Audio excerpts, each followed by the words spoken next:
ইলিশ মাছ তো আপনারা বাড়িতে অনেক রকমভাবে বানিয়ে খেয়েছেন। একবার এই রেসিপিটি ফলো করে ইলিশ মাছের এই রেসিপিটি বানিয়ে দেখুন, আঙুল চেটে পুটে খাবেন।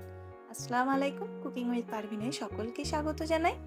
আজ আপনাদের সাথে একদম ভিন্ন স্বাদের ইলিশ মাছের রেসিপি শেয়ার করব, খুবই সহজ পদ্ধতিতে।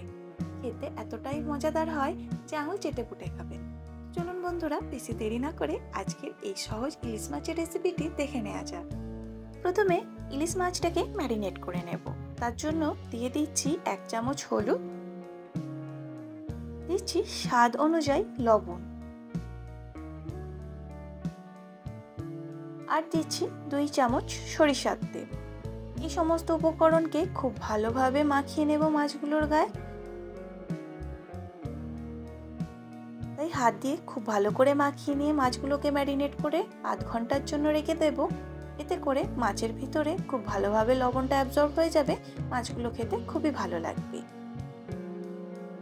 এখানে সবকটি মাছ খুব ভালো করে ম্যারিনেট করে নেওয়া হয়ে গেছে। এবার কড়াইয়ের মধ্যে নিয়ে নিচ্ছি সরিষার তেল 50 গ্রাম। ইলিশ মাছের রেসিপি সরিষার তেল দিয়ে বানালে খেতে বেশি ভালো হয়, তাই অবশ্যই রেসিপিটা সরিষার তেল দিয়ে তৈরি করার চেষ্টা করবেন। তেলটা গরম হয়ে গেছে। এবার ফোড়নের জন্য দিয়ে দিচ্ছি কালো জিরে 1 চামচ, দিচ্ছি 2টো শুকনো লঙ্কা। ফোড়নটা হালকা করে ভেজে নেওয়া হয়ে গেছে। এবার এর মধ্যে দিয়ে দিচ্ছি পেঁয়াজ কুচি। আমি এখানে একটা বড় সাইজের পেঁয়াজকে কুচি করে নিয়েছি। দিয়ে দিলাম তেলের ওপর পেঁয়াজ কুচি। পেঁয়াজটাকে হালকা করে ভেজে নেব। এখানে পেঁয়াজটা হালকা করে ভেজে নেওয়া হয়ে গেছে। দেখতেই পাচ্ছেন কালারটা হালকা বাদামি কালার হয়ে গেছে। এবার এর মধ্যে আমি দিয়ে দেব আলু। এখানে 500 গ্রাম আলুকে লম্বা লম্বা টুকরো করে কেটে নিয়েছি। আলুটাকেও হালকা করে ভেজে নিতে হবে।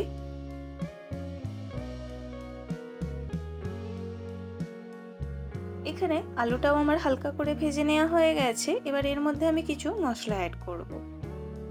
প্রথমে এর মধ্যে দিয়ে দিচ্ছি স্বাদ অনুযায়ী লবণ, দিচ্ছি 1 চামচ হলুদ গুঁড়ো, দিচ্ছি 1 চামচ ধনিয়া গুঁড়ো, দিচ্ছি হাফ চামচ জিরা গুঁড়ো, আর দিচ্ছি হাফ চামচ লঙ্কা গুঁড়ো। ঝালটা আপনারা যেরকম খান সেই অনুযায়ী দেবেন। এবার এই মশলাগুলোকে অল্প অল্প জল দিয়ে কষিয়ে নেব, যাতে মশলার কাঁচা গন্ধটা চলে যায়। অবশ্যই মনে রাখবেন, ইলিশ মাছের তরকারিতে আদা রসুন ব্যবহার করবেন না। এতে করে ইলিশ মাছের যে ফ্লেভারটা থাকে সেটা নষ্ট হয়ে যায়।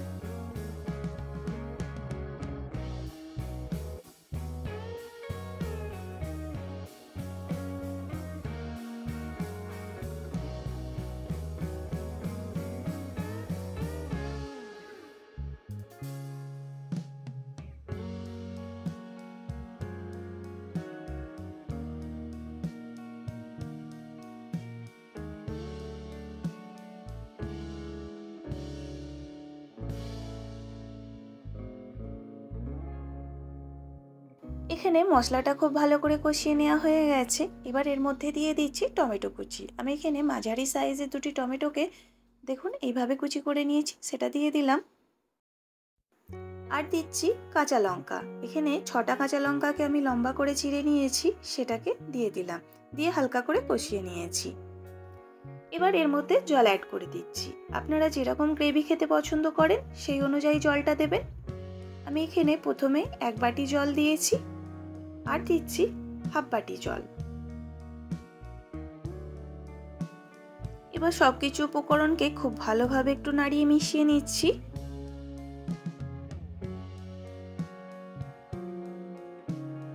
খুব ভালো করে নাড়িয়ে মিশিয়ে নেওয়া হয়ে গেছে। ঢাকনা বন্ধ করে 2 থেকে 3 মিনিট হাই ফ্লেমে খুব ভালো করে ফুটিয়ে নেব।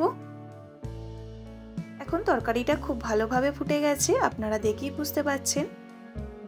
এবার এর মধ্যে দিয়ে দেব ইলিশ মাছের পিসগুলো। একটি একটি করে ইলিশ মাছ আমি এই গ্রেভির মধ্যে দিয়ে দিচ্ছি। আমি সবকটি ইলিশ মাছ দেব না, আমার ফ্যামিলি মেম্বার অনুযায়ী আমি এখানে ইলিশ মাছগুলো দিচ্ছি।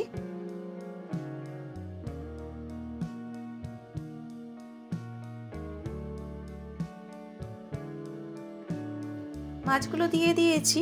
এবার হালকা করে মাছগুলোকে গ্রেভির সাথে মিশিয়ে দিচ্ছি। এতে করে মাছের ফ্লেভারটা খুব ভালোভাবে গ্রেভির সাথে বেরিয়ে এই তরকারিটা খেতে খুবই ভালো হবে। মাছগুলোকে গ্রেভির সাথে খুব ভালো করে ডুবিয়ে দিলাম। এবার ঢাকনা বন্ধ করে লো ফ্লেমে আরও 5 মিনিট কুকড হতে দেব।